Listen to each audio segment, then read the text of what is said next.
مسرور پیا کی روحانی موجودگی میں کلیمی برادرز و دیگر نے مل کر اس عظیم الشان جلسے کو کامیاب کرنے کی انتھک کوشش کی۔ رات کے آخری پہر آپ کے اس خطیب کی آمد ہوئی ہے۔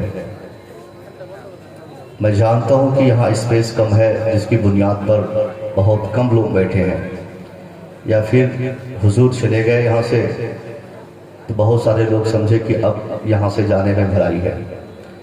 سچا دیوانہ پیر صاحب کا وہ ہوتا ہے جو پیر صاحب کے لگائے ہوئے چمن کی آبپاشی کے لیے، واٹرنگ کے لیے، پانی دینے کے لیے آخری دم تک کوشش کرے۔ ایسا نہیں کہ حضور تشریف رکھیں گے تو آپ بھی رہیں گے، حضور چلے گئے تو آپ بھی چلے گئے۔ یہ دیوانگی کی دلیل نہیں ہے۔ جس اسٹیج پر، جس مقام پر، جس کام پر، جس تحریک پر، جس مشن پر ان کے پیر صاحب نے ہاتھ بٹایا ہو، ماننے والوں کی ذمہ داری ہوتی ہے کہ وہ اسی مشن پہ کام کرے۔ تھوڑی دیر کے لیے ہی صحیح حضور آئے تھے تو یہ ثابت ہوا تھا کہ اب آپ کو بھی یہاں رہنا ہے۔ آخری بار میں تمام کلیمی برادرز سے گزارش کروں گا کہ ایک اچھی اور پیغامی تقریر سننے کی اگر خواہش آپ کو ہے تو آپ جہاں بھی ہیں وہیں سے سن سکتے ہیں۔ ضروری نہیں کہ آپ یہاں آئیں، ہو ہنگامہ ہو، نعرے لگانے پڑے، پیسے دینے پڑے، ایسا کچھ نہیں۔ بہت لمبا سفر کر کے میں یہاں حاضر ہوا ہوں۔ کل رات اتر پردیش کے گورکھپور، جو یوگی آدتیہ ناتھ کا سنسدیہ چھیتر ہے، تھا، اس علاقے سے دہلی ہوتے ہوئے کلکتہ آیا، کلکتہ سے پھر یہاں آیا۔ خواہش یہ تھی کہ کلیمی برادرز کے بیچ میں جا کر تقریر کرنے کا مرشد آباد اور زنگی پور علاقے میں کچھ اور ہی مزہ آئے گا۔ خیر، میں نراش نہیں ہوں اس بات سے کہ حضرت چلے گئے اور وہ بچے بھی چلے گئے جن 74 تقریباً بچوں کی جو دستار ہوئی ہے۔ کامیاب آدمی وہ نہیں ہوتا ہے جو کامیابی کے لیے میدان تلاش کرتا ہے۔ کامیاب وہ ہوتا ہے جو جس میدان میں رہے وہیں پہ کامیابی تلاش کرتا ہے۔ مجھے اس کا ذرہ برابر غم نہیں ہے کہ آپ کیسا سنتے ہیں اور کیا سنیں گے۔ میں اپنا کام اپنے انداز سے حضور مسرور پیا علیہ رحمہ اور مسعود پیا صاحب قبلہ کی دعاؤں کی برکتوں سے انشاءاللہ خوب نبھانے کی کوشش کروں گا۔ اس وقت صرف بنگال نہیں بلکہ پوری دنیا کے مسلمانوں کے لیے ہر ایک سیکنڈ صرف اس احساس کے ساتھ گزرتا ہے کہ یہ شاید میرے لیے آخری ٹائم ہے۔ میں جانتا ہوں کہ زنگی پور کا یہ علاقہ یا مرشد آباد چھیتر کا یہ حصہ یا بنگال میں آپ کی تعداد زیادہ ہے، آپ نراش نہیں ہیں، مگر مشترکہ طور پر، اجتماعی طور پر اگر میں بات کروں، پوری دنیا کے مسلمانوں نے یہ طے کر رکھا ہے کہ شاید میرا یہ آخری وقت ہو۔ ایک شام بہت کٹھنائی سے مسلمان گزارتا ہے کہ شاید یہ میری آخری شام ہو، آخری صبح ہو، آخری دوپہر ہو۔ اس جلتی ہوئی دنیا میں، اس بے کسی کے ماحول میں مسلمانوں کے لیے سب سے بڑی اور امپورٹنٹ چیز یہ ہے کہ مسلمان اپنی تباہی کو اپنے سامنے رکھے اور تباہی کی وجوہات اور اس کا ریزن جاننے کی کوشش کرے، کیونکہ ہم کوئی عام قوم نہیں صاحب، ہم نے پوری دنیا کو شانتی کا پیغام دیا تھا۔ ایک زمانہ تھا کہ پوری دنیا کو یہ خواہش رہتی تھی کہ مسلمان جس سماج میں رہے گا اس سماج میں کبھی کسی کو کوئی تکلیف نہیں ہوگی۔ دنیا نے یہ تسلیم کیا کہ ایمان لانے والا جس کے پاس ایمان کی دولت ہو، قرآن سے جن کا لگاؤ ہو، آل رسول سے جن کو محبت ہو، وہ آدمی دنیا کے جس چھیتر میں، جس سماج اور سوسائٹی میں رہے گا، اس ویکتی اور اس آدمی سے دوسرے کو کبھی کوئی تکلیف نہیں ہوگی۔ قرآن رکھنے والا، نماز پڑھنے والا، مدارس و مساجد قائم کرنے والا آج پوری دنیا میں سب سے زیادہ دشمنوں کے ٹارگیٹ میں ہے۔ کبھی جنید، کبھی افروز الاسلام، کبھی پہلو خان، ایک ایک کر کے سب کی باری آ رہی ہے۔